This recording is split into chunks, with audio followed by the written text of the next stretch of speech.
안녕하세요. 무리스입니다. 이번에도 유한진 작가의 질환지교를 꿈꾸며 중에서 호박꽃의 어린 순수를 가지고 왔습니다.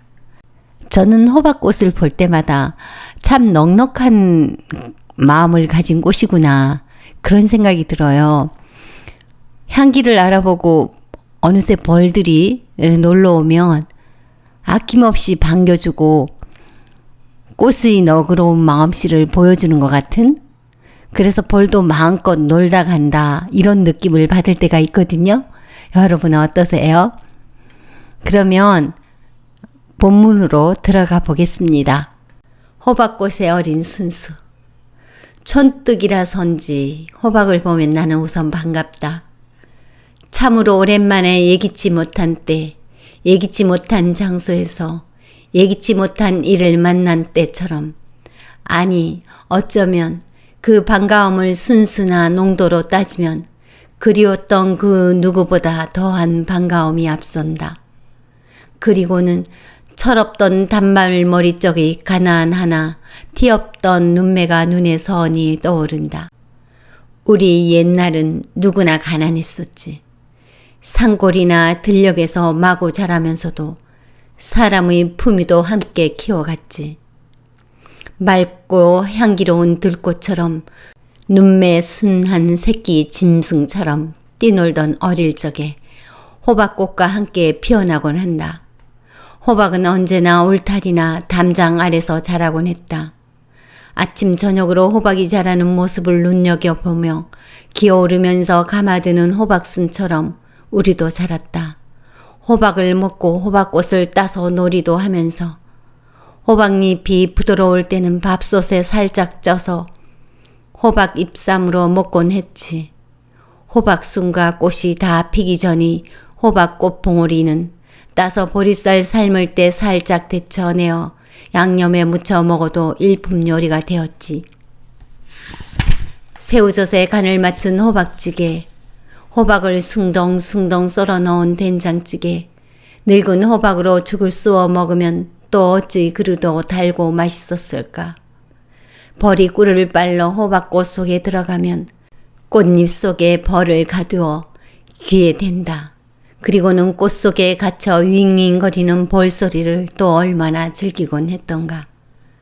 심술궂은 사내애들은 주먹만한 애호박에 손톱이나 칼끝으로 글자나 무늬를 파놓기도 했지. 그래도 호박은 잘도 자라서 가을이 되면 누렇게 둥글둥글 담위에나 울타리에서 메어 달리곤 했었지. 보기만 해도 배가 부른 호박이 시들어 늘어진 줄기에 둥두렷이 달려 있었지. 마치 늙은 어머니에게 싱싱한 자식들이 굵직굵직하게 달려 있듯이. 호박을 볼 때마다 감미로운 유년이 생각난다. 그땐 참으로 평화스럽고 인정스럽기 그지없었지. 출퇴근길 버스 창밖을 내다보다가 문득 내 눈길을 붙잡고 놓아주지 않는 호박 덩굴이나 박덩굴, 퇴근길 지친 다리를 끌며 골목을 접어들 때 좁은 땅에도 푸근하고 무성한 잎새를 펼치며 자라는 호박 덩굴을 보는 기쁨은 얼마나 신선한 청량제가 되는가. 그 어느 졸부가 사서 버려둔 땅에 그 어느 알뜰하고 그리운 안악의 손길이 졸부의 치부를 가려주기나 하듯이 호박을 심어 키우는 걸까. 시골뜨기의 순수를 애써 지키려는 그 마음씀이 콧날을 찡하게 만들곤 한다. 호박을 심어 키우는 동네, 호박이 자라는 골목일수록 어딘가 엉성하고 가난의 허물이 덜 벗겨진 것 같다. 그래서 다행스럽게도 도시 때가 덜 묻어 있다. 내가 사는 아파트 단지에도 호박을 키우는 집들이 여러 있다. 높다란 베란다에서 늘어진 호박 덩굴, 스윗을 뒷곁에서 무성히 자라는 호박 덩굴이 피운 등불 같은 노란 꽃을 볼 때마다 나는 어떤 위안을 받는다. 아직도 우리 이웃에 호박을 심어 키울 만큼 겸허와 본수를 아는 사람들이 많이 있다는 안도감까지 느끼게 된다. 사람이 제 아무리 출세하여 잘 된다 해도 제 나라와 제 고향을 잊는다면 그의 공로는 진실로 추하고 헛것이 될 수밖에 없듯이 비록 도시에 나와 돈 많이 벌어 잘 산다 해도 어릴 적 가난에 묻어나던 수수와 겸허를 잊어버리지 않고 오히려 그때의 가난을 해마다 되새기면서 분수를 알고 허욕을 절제할 줄 아는 바로 그이가 호박 같은 하찮은 풀을 심어 키우는 게 아닐까라고 올챙이 시절을 잊지 않으려는 개구리다운 개구리의 마음 자세가 호박을 키워 꽃 피우는 그 누구에게서 느끼곤 한다. 시골 출신이 출세하여 대골 같은 집에 살면서 뜰하게 값비싼 정원수와 장미나 글라디올러스 같은 외국 꽃을 심어 놓은 것보다 더 꼴불견이 어디 있겠는가. 차라리 칡이나 쌀이나무, 떡갈나무를 심었다면 그 주인의 인격과 품위가 얼마나 돋보일까. 가난한 옛날이 자기 것이 아니라고 속이고 싶다는 뜻, 외제식품, 외제가구, 외제옷으로 자신을 위장하는 꼴불견도 그리 많은 세상에 어린 날 눈과 코에 살에 뼈에 그 내음 그 숨결을 새겨 호흡하며 함께 자라던 호박 한 포기를 키우는 손길이야말로 저 지극히 사소한 우리 자신의 문화유산 하나라도 아끼는 바로 그 애국애족의 정신일 게다. 애국애족한다고 소리 높여 이빨림하고서도 불과 몇 년 만에 수백억씩 도둑질이나 일삼았던 매국노들보다 한 포기 호박을 심은 그가 곧 위대한 내 이웃일 게다.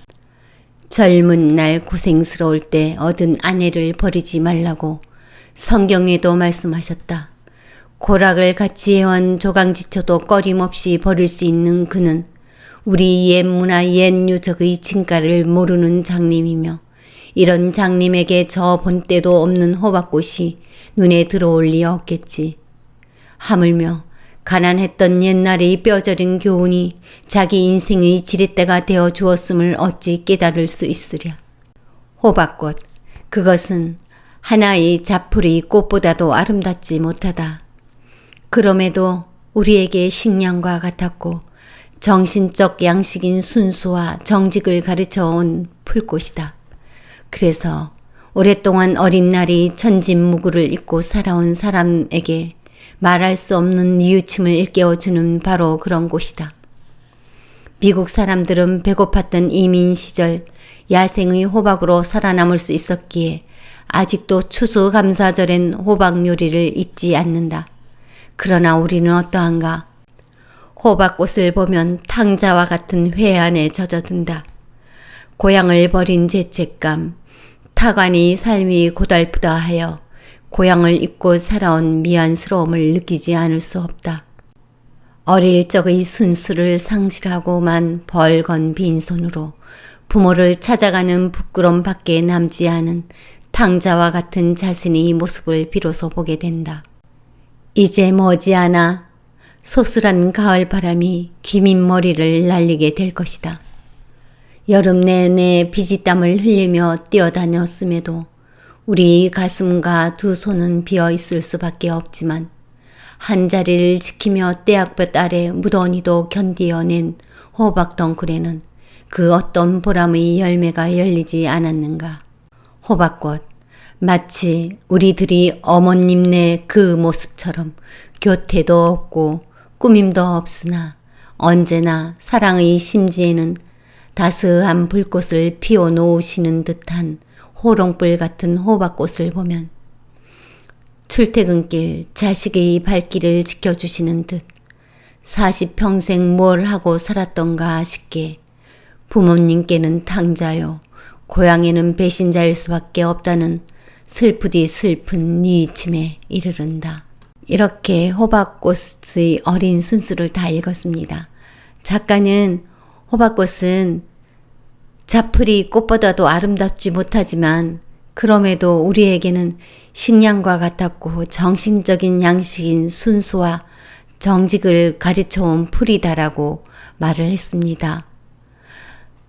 또한 사람에게 말할 수 없는 뉘우침을 일깨워주는 바로 그런 꽃이라고 말입니다. 고맙습니다. 그럼 다음에 더 좋은 작품 가지고 오겠습니다.